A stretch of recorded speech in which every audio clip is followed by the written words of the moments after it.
Son las 7:49, José La Luz. Bueno, gracias Julio, buenos días y feliz inicio de semana para toda nuestra audiencia. Yo leí ese comunicado de los intelectuales que piden que el presidente renuncie y que se genere un nuevo orden político en República Dominicana. Yo pienso que como hay muchos nombres que yo conozco que están vinculados a la oposición, ahí hay otros que no, pero yo creo que ese es su rol.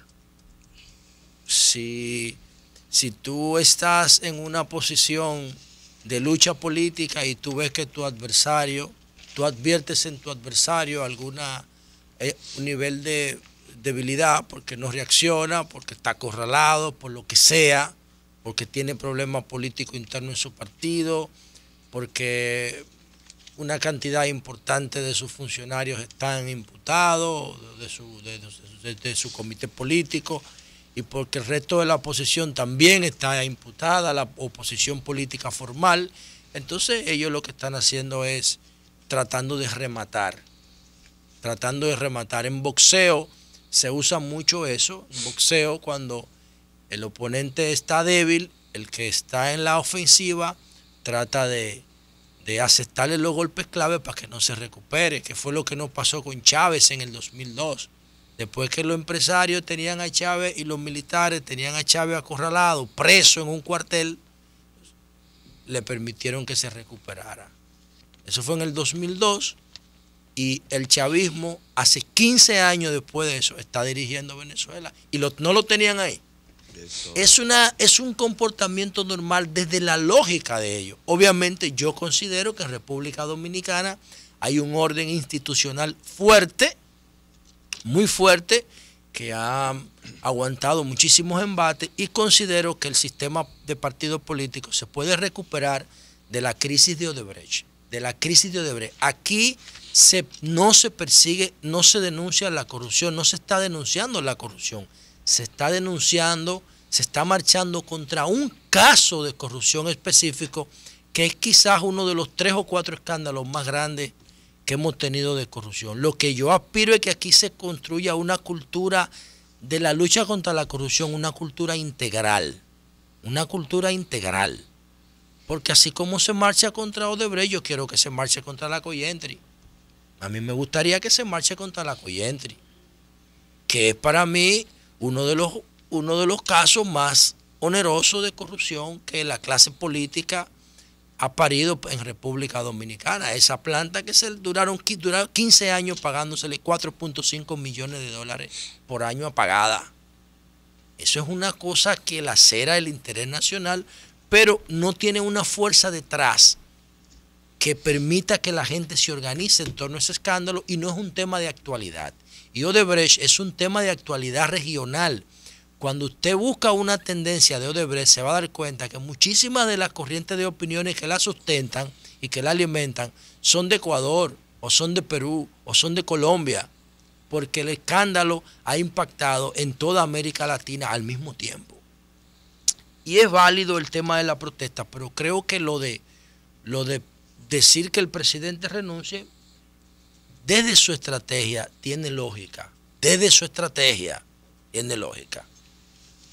Por otro lado, Julio, el sábado, te mandaron saludos porque estuve en la casa de don Antonio Ortiz Calín. Sí. Estuve en Matanzas, Baní, fui a conocer la finca de ellos, que es una cosa impresionante, ¿no? Ahí producen plátano, cebolla. Melton no está aquí, ahorita viene, pero ellos me dijeron que los plátanos de ellos son mejores que los de Barahona. Producen cebolla, producen melón, producen sandía, producen... ¿Por qué que le aplican ya con tecnología? Eso es ellos tienen una finca... No produce el plátano que decimos barahonero aquí es un plátano de Bauruco, un plátano de la provincia de Bauruco. Pero los de la casa Calín, don Calín y sus hijos han entendido el mercado, tanto el local como el internacional, y se han preparado para competir. Se han preparado para producir con un altísimo valor tecnológico agregado.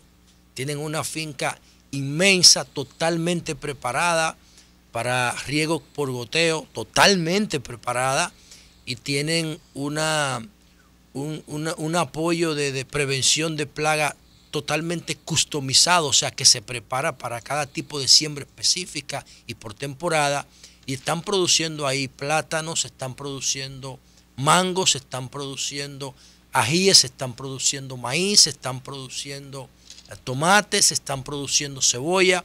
Son de los más grandes del país en plátano y cebolla. Señores, están exportando buen pan a Puerto Rico.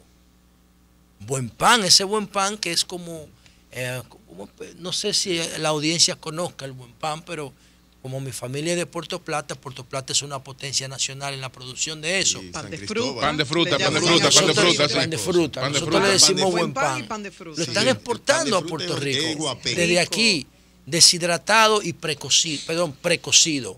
precocido para hacer tostones en Puerto Rico de pan de fruta. No me digas. Sí. Y tienen el control. Tostones de pan de fruta. Me dice que Puerto Rico lo demanda. ¿Es lo mismo? No es lo mismo. No. Bueno, Sí, para Es distinto. ¿cuál es la diferencia?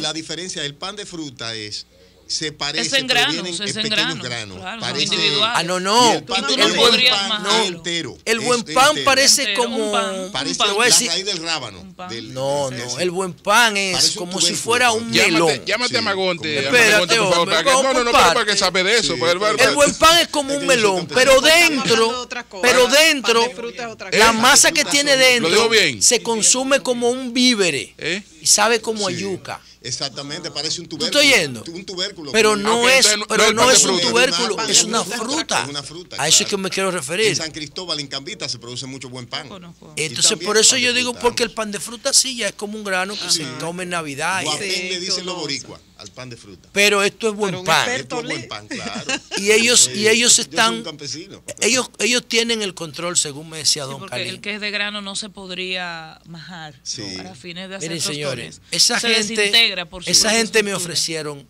un tostón o un Un frito tubo. de plátano filipino. ¿Cómo fue? El plátano un filipino tostón es un de plátano plátano, mucho más de plátano grande. filipino. Sí, en Sí. Nassau se producen. Eso sí, eso es impresionante. Yo pensé que lo habían sazonado, que habían truqueado, que le habían hecho. No, natural así.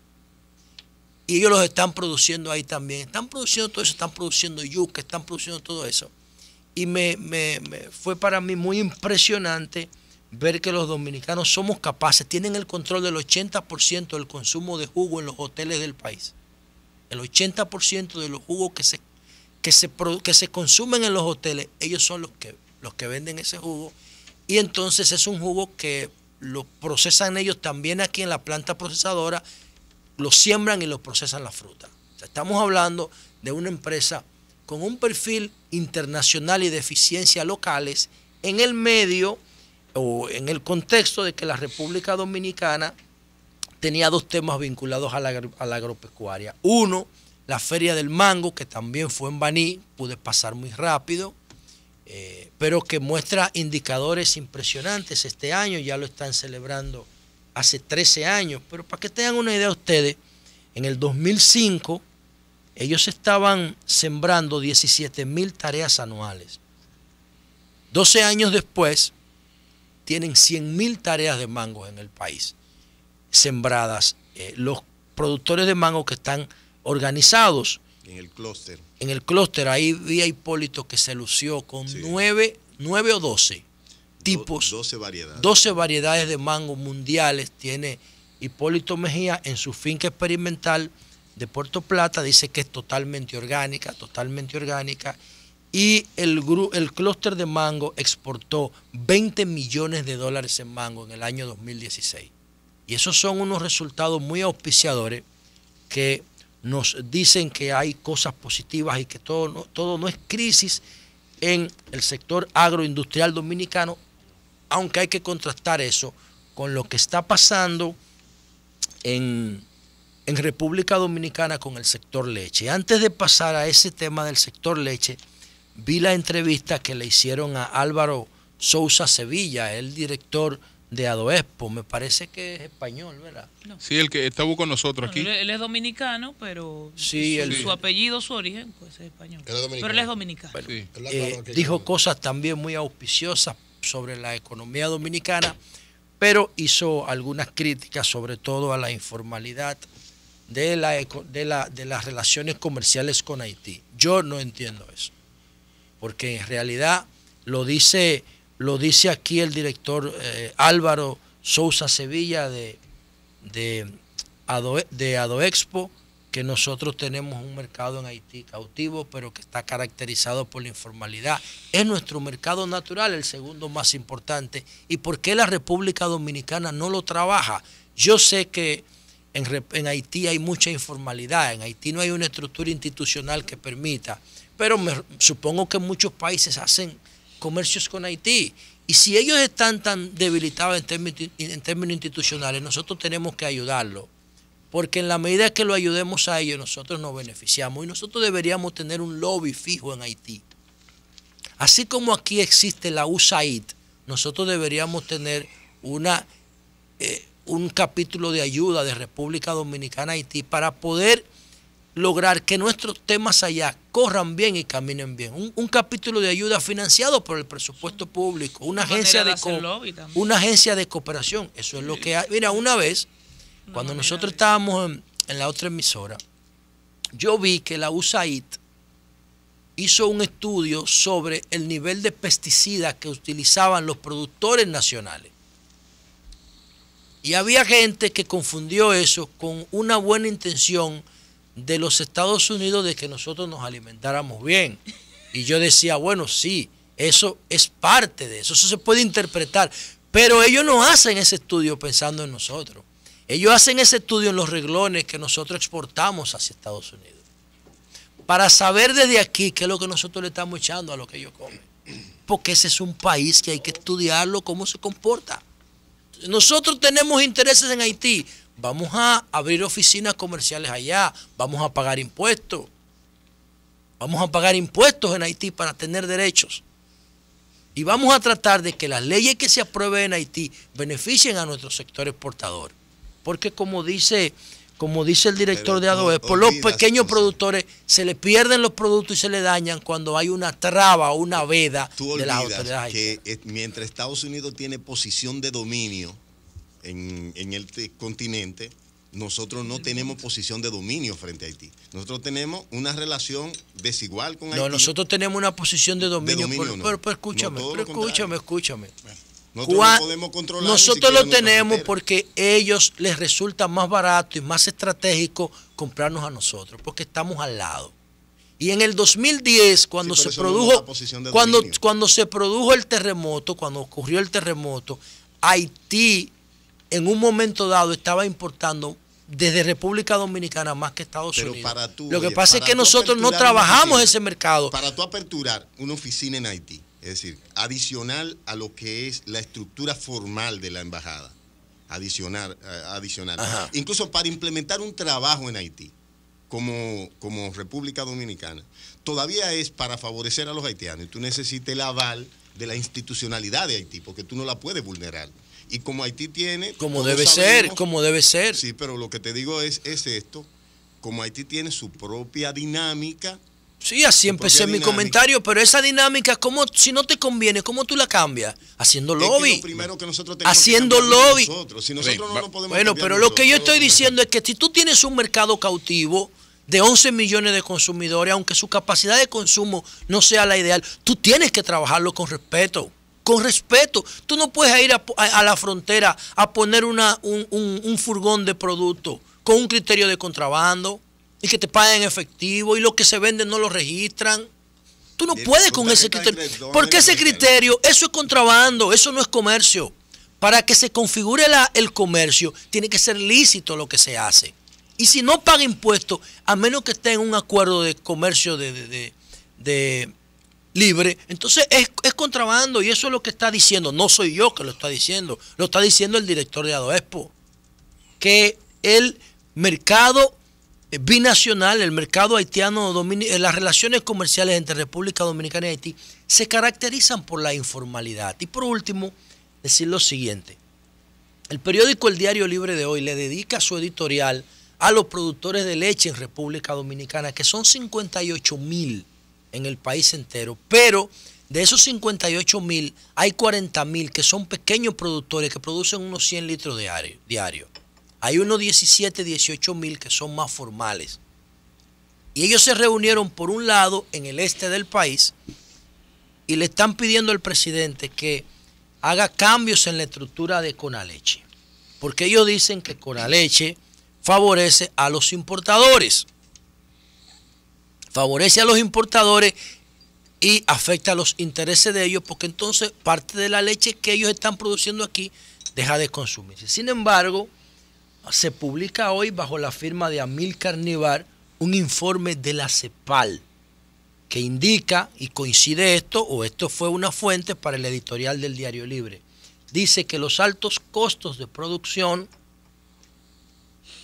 y la poca tecnología agregada al tema de la producción de leche ponen en desventaja a los productores de leche de República Dominicana.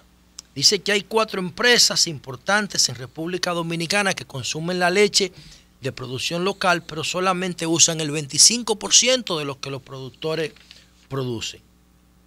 El 25%. Los productores, obviamente, la leche la usan como insumo para producir queso, para producir mantequilla, para producir yogur, etcétera, pero tienen un conflicto con la leche por el tema de las importaciones. En República Dominicana se produce 1.6 millones de litros de leche al día y el 54% lo usan en yogur, queso, mantequilla y productos derivados. Entonces, para terminar, la CEPAL le está proponiendo un programa de varias fases para que ellos puedan hacerse competitivos. Sin embargo, lo que dice el periódico El Diario Libre, y esto tiene una racionalidad económica intrínseca, es que si ellos no se vuelven más competitivos sobre la base de bajar los costos de producción, agregándole tecnología, valor tecnológico, ellos no van a poder